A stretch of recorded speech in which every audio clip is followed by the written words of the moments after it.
Sa lahat ng mga uuwi sa Pilipinas, OFW man o balikbayan, maging alerto po kayo pagdating sa luggage conveyor sa Ninoy Aquino International Airport Terminal 1, 2, and 3. Kung ayaw niyong matulad sa isa nating kababayan na delubyo ang inabot sa loob ng NAIA Airport dahil sa nangyari sa kanyang bagahe. Kaya kung maaari, bilisan po ninyo kaagad pumunta sa luggage conveyor para mauna kayo sa labasan ng mga bagahe nang makuha nyo kaagad ang inyong mga bagahe at nang hindi kayo maunahan ng ibang pasahero o OFW na mapagsamantala o di kaya mga nagpapanggap ng mga pasaherong oportunistang salot sa lipunan. Meron kasing isang OFW na galing ng Kuwait ang nawala ng bagahe sa loob ng Ninoy Aquino International Airport dahil sa dinampot di umano ng isang pasahero ang kanyang bagahe kahit na may pangalan, palatandaan at kakaibang uri ng pagbalot ng plastic wrap. Bisan pag naay timan-anan imong bag, dahi ang mukuha. Wala ning gawas na ay diri nabilin. Nay nabilin diri amurang kag kambyo siguro ni kuha ang bag magikuha niya. Ayon dito kay Kabayan, nakaalis na lahat ng pasahero, naubos na umano ang mga bagahe, ngunit hindi pa rin daw lumabas ang kanyang bagahe sa conveyor. May napapansin man umano siyang bagahe na paikot-ikot sakay sa conveyor, pero hindi umano niya ito pagmamayari. Kaya't inimbestigahan ito ng taga NAIA Airport at dito nalaman na ang nagmamayari ng bagahe na naiwan ng pasahero ay isa ring OFW domestic helper sa Riyadh, Saudi Arabia. So nasayop siya kuha, wala siya sa kaila sa iyahang malita, nagpahibit-bit lang siya. Wala po siya nagbalik. Ako'y nahasol ron. Hindi siya makontak. Asa ni? Ayon dito kay Kabayan, napakalaking perwisyo itong ginawa ng isang OFW. Bukod kasi sa hindi ito makontak, ay hindi man lang daw ito nagkusa bumalik sa airport para mag-report na mali ang bagahe na kanyang nakuha.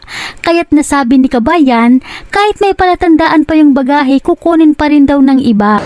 Bisan pag naay timan-anan imong bag, dahi ang mukuha. Kaya nasira tuloy ang bakasyon ni Kabayan dahil balak pala sana nitong surpresahin ang kanyang anak. Pero siya pala ang nasurpresa sa nangyari. Dahil dito sa ginawa ng isa nating kababayan na isa rin sanang OFW na nakakaalam kung gaano kahirap ang pinagdadaanan ng mga OFW sa abroad para makapag-ipon para maibili ng pasalubong ang pamilya lalo na ang anak. Imbis kay nagbiyahe ko, surprise round tanan na ako ni pag-uli ba sa ako ang anak. Kalayo ra sa iyang bag sa kuha, ang iya tila. Mga kuha plastic, ngun ani. Ayon pa dito kay Kabayan, napakalayo umano ng itsura ng kanyang bagahe kaysa sa naiwang bagahe ng isang OFW sa airport.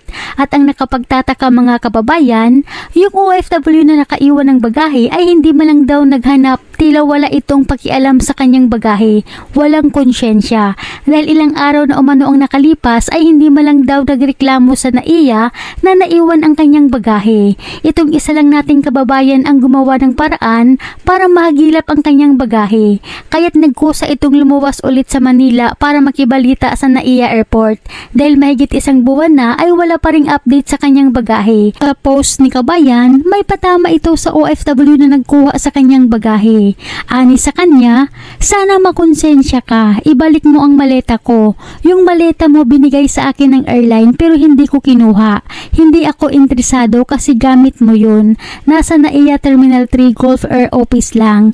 Sana magkaroon ka ng konting konsensya. Kung may pamilya ka at kung magkakaanak ka, pareho-pareho tayo. Sana ay maging mabuting halimbawa ka sa inyong mga anak o sa inyong pamilya.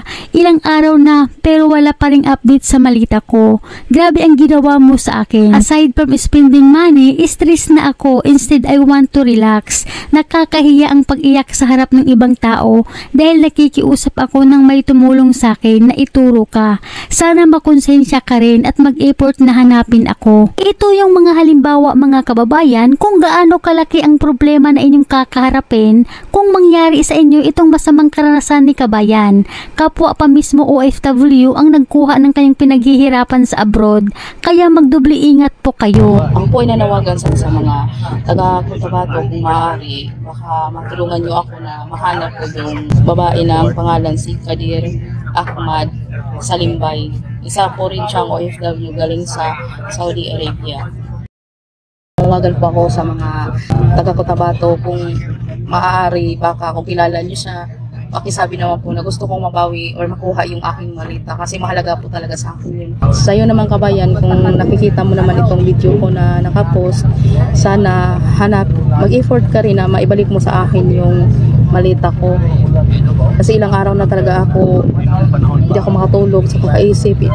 Mula nung pag-arrival natin ng 11:30 hanggang alas 8, nag-antay ako sa'yo doon kasi I am expecting na ibalik mo yung malita ko. Kasi kung sasabihin din natin na baka nagkamali ka kasi halos pareho kayo ng malita, magkaiba itong malita ay hard case yung sa akin, yung sa iyo naman is tila, at yung akin may tali, yung sa'yo wala.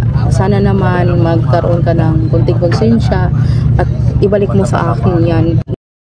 27 na pala, bumalik na naman ako doon sa NAIA Terminal 3. Baka sakaling bumalik ka doon, kinabukasan, pumunta na ako sa opisina. Nag-report ako doon sa police noong 26 nung pagdating natin.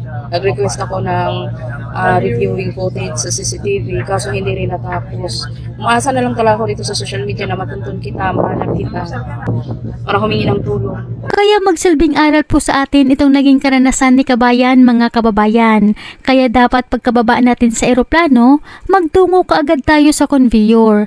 Kung maaari, isa mas malapit mismo sa labasan ng mga bagahe tayo maghintay para makuha nyo kaagad ang inyong mga bagahe. Dahil napakadelikado, baka malingat ka lang ng konti, wala na yung bagahe mo. Hanggang dito na lamang po, mag-ingat po kayo palagi kung saan man kayo ngayon.